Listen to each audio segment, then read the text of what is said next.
नुकतीच miss India empress of the nation ही जी स्पर्धा आहे ती सौंदर्यवतींची स्पर्धा पार पडलेली आहे आणि यामध्ये प्रियंका कदम यांनी जो आहे तो फर्स्ट रनरअप हा किताब जो आहे तो जिंकलेला आहे. नेमक्या त्यांच्या भावना काय आहेत हे आपण त्यांच्याकडूनच जाणून घेणार आहोत. काय सांगा?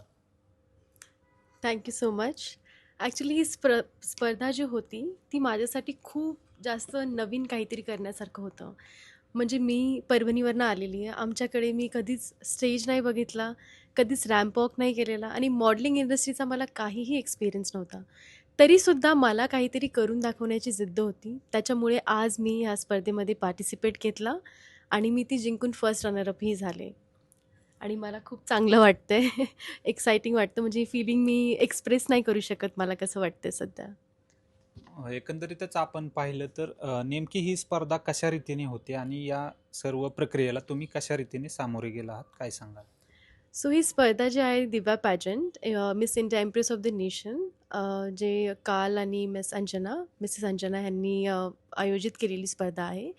सो इथे तुम्हाला पहिले इंटरव्ह्यू द्यावा लागतो. मग तुमचा इंटरव्ह्यूमध्ये जर तुम्ही चांगलं बोलू शकता, तुमचे जे विचार आहेत ते तुम्ही दुनियाला दाखवू शकता, लोकांना प्रेरित करू शकता या नवीन इंडस्ट्रीसाठी, तर तुम्हाला ते इंटरव्ह्यू द्यावा लागेल. मग त्या इंटरव्ह्यूमध्ये तुमचं सिलेक्शन झाल्यानंतर एक फीस आहे जे तुम्हाला द्यायची आहे आणि ती फीससुद्धा ते तुम्हाला शिकवणार कसं चालायचं आहे, कसं बोलायचं आहे. सो एकंदरीत तुम्हाला एक चांगला एक्सपिरियन्स येईल.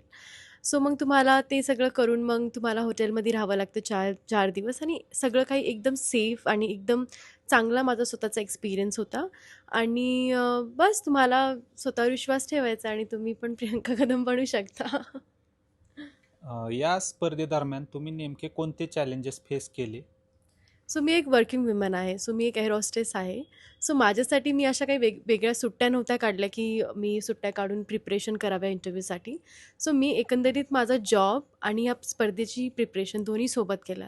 सो माझ्यासाठी असं सगळ्यात मेन टाईम होता म्हणजे माझ्याकडे वेळ नव्हता.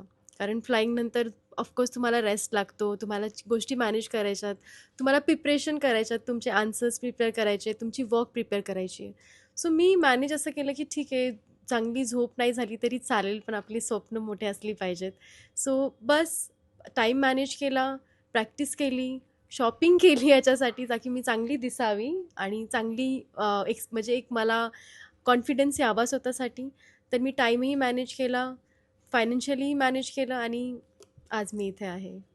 किंवा या सौंदर्यवती स्पर्धेमध्ये सहभागी होण्यासाठी तुम्हाला घरून सपोर्ट मिळाला का? सो घरून सपोर्ट तर मिळाला. तर मी जेव्हा सुरुवातीलाही ठरवलं होतं, की मला एक एअर होस्टेस बनायचं आहे, त्या टाईमलासुद्धा मी जिथनं आली आहे, मी परभणीवरनं आली आहे. तर आमच्या तिकडे कधीच कोणी या सगळ्या गोष्टी फील्डमध्ये गेलं नाही आहे. म्हणजे मॉडेलिंग असो किंवा एव्हिएशन असो.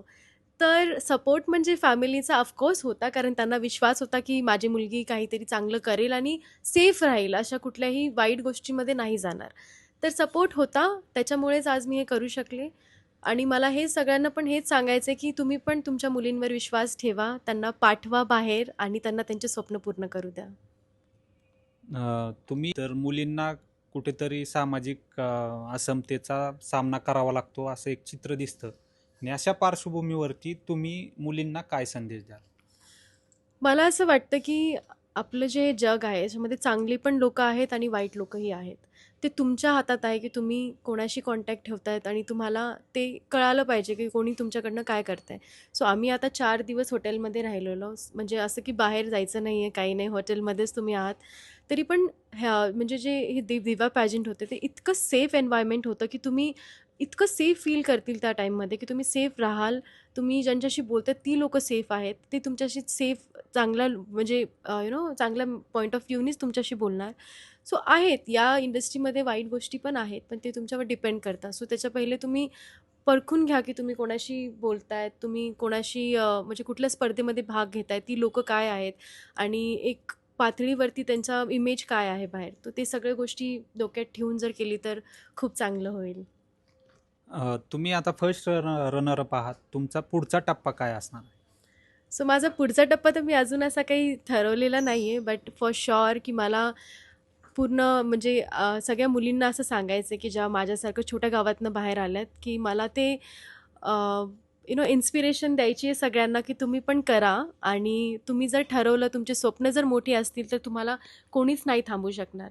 सो मला हे मोटिवेशन अजूनही लोकांमध्ये द्यायचं आहे आणि अजूनही यंग मुलींना प्रेरित करायचं आहे. माझा तेच आहे आता पुढचा टप्पा.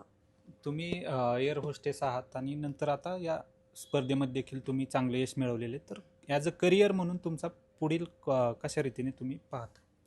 सो ॲज अ करियर तर माझा एअर हॉस्टेसचं तर आहेच. ते मी नाही सोडणार कारण मी आतमधनंही एक एअर हॉस्टेसच आहे, की तुम्ही मला बघूनही म्हणू शकता, की हां, तू एक एअर हॉस्टेस आहेस म्हणून. पण मला असं वाटतं, की आपण आपली स्वप्न आणि आपला जो करियर पाथ आहे, तो एकाच गोष्टीवरती नाही ठेवायला पाहिजे.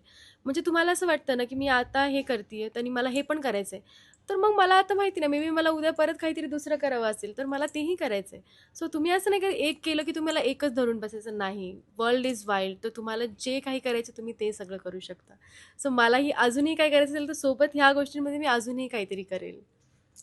आत्ताच आपण मिस इंडिया स्पर्धेतील फर्स्ट रनरअप ज्या आहेत प्रियंका कदम यांच्याशी चर्चा केलेली आहे. दिवातर्फे ही स्पर्धा घेण्यात आलेली होती आणि या स्पर्धेमध्ये त्यांनी सामान्य कुटुंबात येऊन देखील चांगली कामगिरी जी ती आहे ती केलेली आहे आणि पुढील काळामध्ये त्या कशा रीतीने या सर्व बाबींना सामोरे जाणार आहात याबद्दल देखील त्यांनी आपल्याशी बोलताना माहिती दिलेली आहे. LS मराठीसाठी रिपोर्टर सचिन आव्हाड.